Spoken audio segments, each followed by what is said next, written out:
Salam sejahtera, saya Pravin Kumar Jayawanan, nombor matriks 282605. Dan hari ini saya akan membentangkan teori Elaboration Likelihood Model.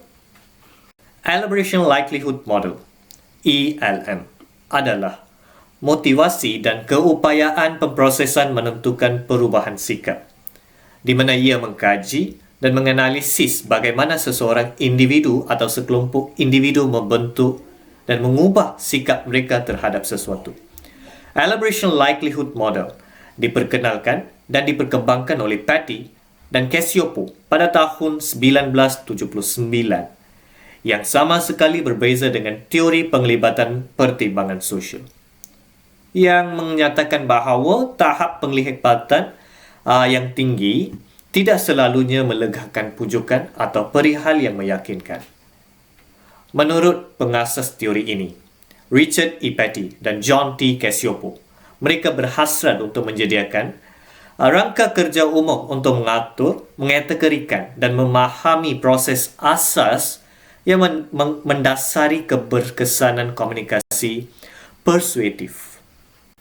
Asal-usul teori ini dicetuskan pada awal 30-an, di mana kajian-kajian tentang sikap dan pemujukan bermula sebagai fokus utama psikologi sosial yang dipaparkan dalam penyelidikan yang telah banyak ditumpukan kepada kajian sikap dan pemujukan dari tahun 1930-an hinggalah akhir tahun 1970-an.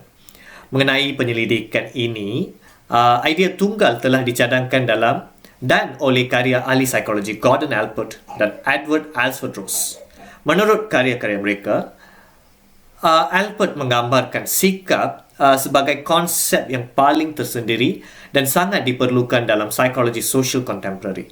Kajian-kajian ini memperkembangkan wujudnya pelbagai isu berkaitan sikap dan pujukan, seperti ketekalan antara sikap dan tingkah laku dan proses yang mendasari korespondensi sikap atau tingkah laku. Jika kita menganalisis latar belakang penciptaan teori Elaboration Likelihood Model, ia mengatakan bahawa Patty dan Cacioppo memperhatikan pelbagai masalah yang dihadapi oleh penyelidik-penyelidik mengenai dual process yang melibatkan minimal agreement berkenaan dengan jika, bila dan cara pembeli ubah sumber, mesej, penerima dan saluran tradisional yang mempengaruhi perubahan sikap. Sebagai usaha untuk mempertimbangkan masalah ini, Patty dan Cacioppo membangunkan Elaboration Likelihood Model sebagai percubaan mereka untuk mengambil kira perbezaan kegigihan perubahan sikap yang disebabkan oleh komunikasi. Dan Patty Cacioppo mencadangkan bahawa penemuan teori empirikal yang berbeza mengenai kegigihan sikap boleh dilihat sebagai penekanan satu daripada dua laluan di mana mereka bentangkan dalam Elaboration Likelihood Model teori mereka. Perspektif yang merangkumi teori Elaboration Likelihood Model. Pasca positivis. Pasca positivis berdasarkan pemerhatian empirikal yang dipandu oleh kaedah saintifik. Namun, ia menyadari bahawa tingkah laku manusia tidak sekata dengan unsur-unsur dunia fizikal. Matlamat teori positivis sama seperti yang ditetapkan oleh saintis fizikal bagi teori mereka yang terdiri daripada ramalan, penjelasan dan kawalan.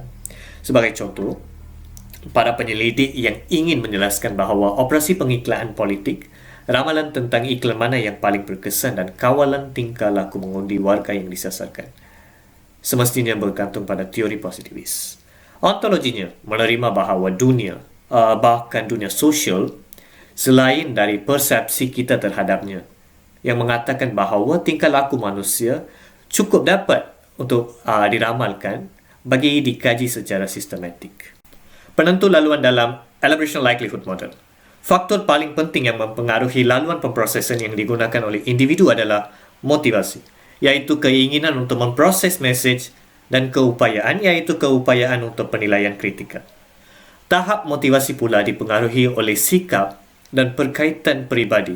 Keupayaan individu untuk menghurai dipengaruhi oleh gangguan kesibukan kognitif mereka, sejauh mana proses kognitif tersebut terlibat dengan pelbagai tugas dan pengetahuan keseluruhan mereka.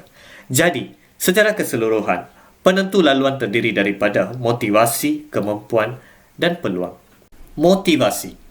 Sikap terhadap mesej boleh mempengaruhi motivasi berdasarkan teori disonans kognitif. Apabila individu dihadapkan dengan maklumat baru dalam bentuk mesej yang bercanggah dengan kepercayaan, idea atau nilai sedia ada, mereka akan terdorong untuk menghapuskan disonansi untuk kekal aman dengan pemikiran mereka sendiri. Selain daripada itu, perkaitan peribadi juga boleh mempengaruhi tahap motivasi seseorang individu.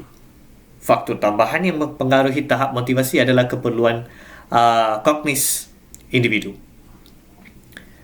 Individu yang lebih suka berfikir daripada orang lain tercenderung untuk melibatkan diri dalam effortful thinking kerana intrinsic enjoyment mereka tanpa mengira kepentingan isu itu kepada mereka atau keperluan untuk menjadi betul. Kemampuan.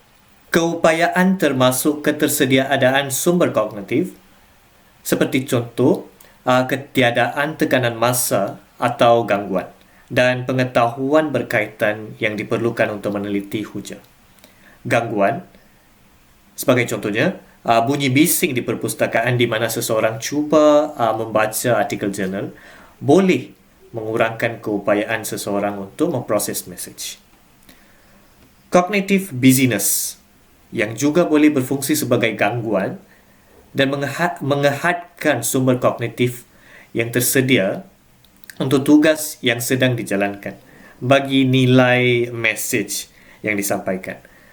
Satu lagi faktor kebolehan adalah kebiasaan dengan subjek yang berkaitan. Walaupun mereka mungkin tidak terganggu atau sibuk secara kognitif, kekurangan pengetahuan mereka boleh menghalang penglibatan orang ramai dalam pemikiran yang mendalam. Peluang. Sesetengah ahli psikologi menggabungkan peluang dengan keupayaan kerana ia berkaitan dengan satu sama lain. Terutamanya dengan masa yang ada kepada individu untuk membuat keputusan. Faktor-faktor yang berkaitan dengan keupayaan berfikir termasuklah tekanan masa, pengulangan mesej, gangguan, pengetahuan, keletihan dan tekanan sosial. Pengulangan mesej membolehkan lebih banyak penelitian terhadap hujah. Jika hujah yang disampaikan itu adalah kuat, pengulangan membawa kepada lebih banyak perubahan dalam sikap. Sebagai contoh, dalam penyelidikan pemasaran, pengiklanan membawa kepada sikap jenama yang mengalahkan selagi hujah-hujahnya kuat dan tidak membosankan. Walau bagaimanapun, pengulangan tidak selalunya membawa kepada lebih banyak perubahan sikap. Kesan pengulangan juga bergantung kepada faktor lain seperti kandungan hujah dan pengetahuan dan sikap terdahulu. Apabila gangguan itu tinggi, penghuraian lebih rendah kerana kuasa mental yang terhad. Dalam kes ini, orang yang kurang dipengaruhi oleh kualiti hujah dalam mesej persuasif. Sebaliknya, mereka memberi tumpuan kepada petunjuk sumber mudah.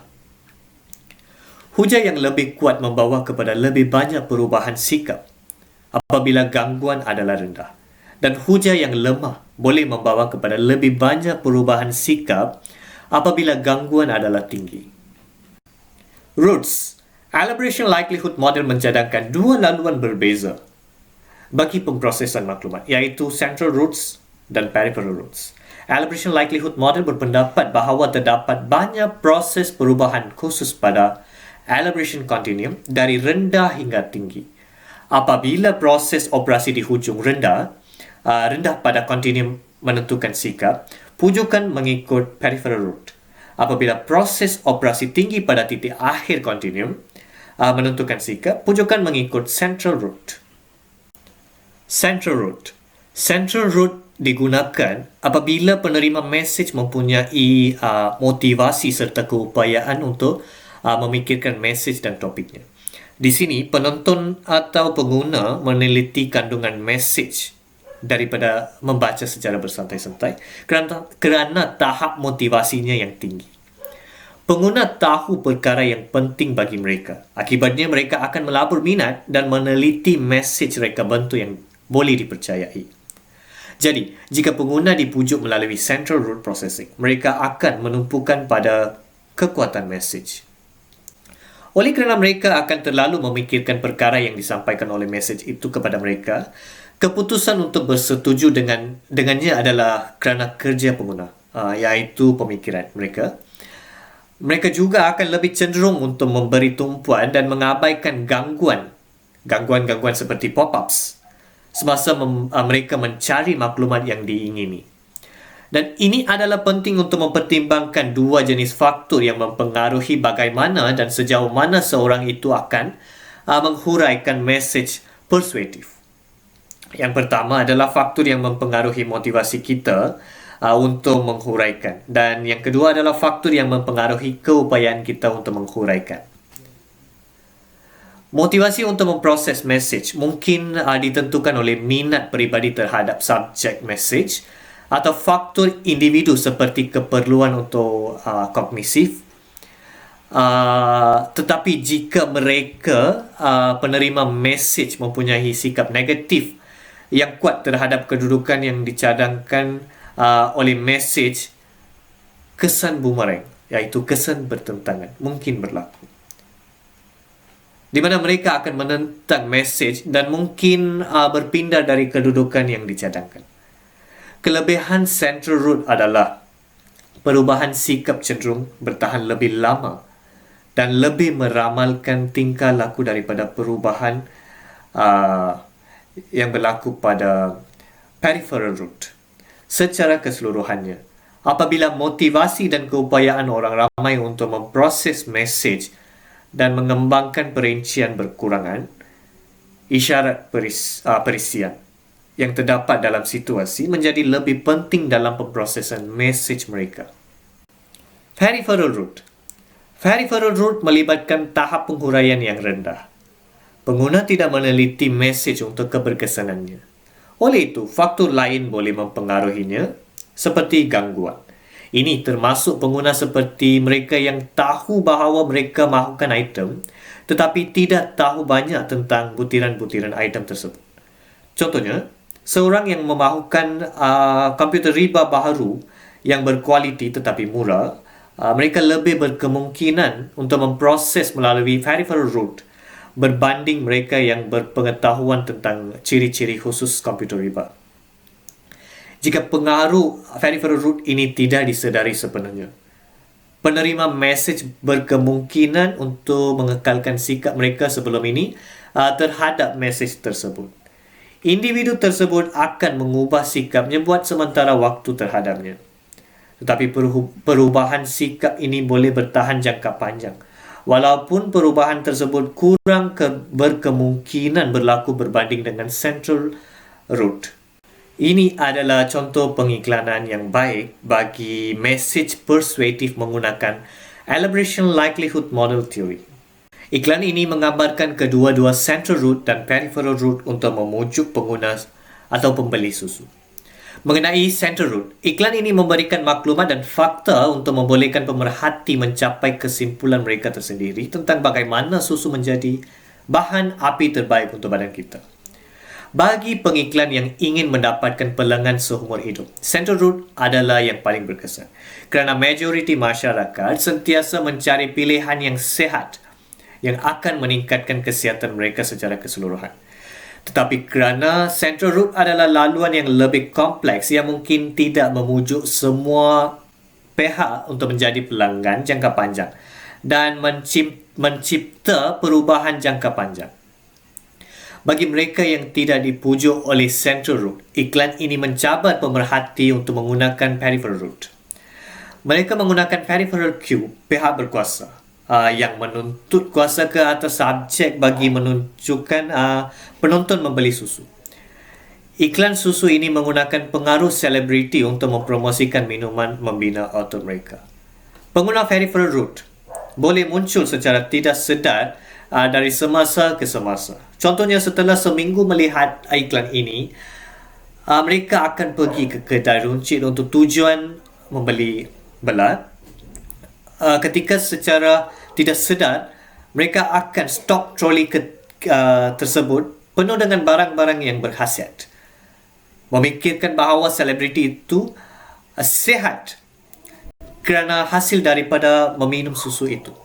Jadi kita sebagai pengguna mendesak pergi ke bahagian tenusuk untuk membeli karton susu tersebut.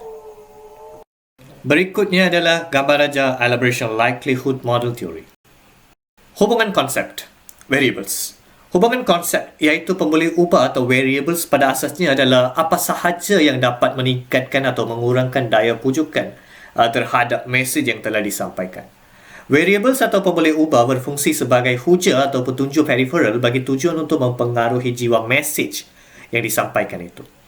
Menurut Elaboration Likelihood Model Theory, pengubahan dalam kualiti hujah atau pemberian petunjuk dalam konteks persuasi dapat mempengaruhi sikap penerima. Di bawah penjelasan yang tinggi, variables atau pembeli ubah yang diberikan dapat berfungsi sebagai hujah atau faktor bias yang berat sebelah mengorbankan maklumat yang bertentangan. Dalam keadaan elaborasi rendah, variables boleh bertindak sebagai petunjuk peripheral yang tidak memerlukan pemikiran. Di bawah penjelasan sederhana, variables mungkin meningkatkan atau mengurangkan daya pujukan secara objektif atau menghalang subjek untuk menghasilkan pemikiran tertentu.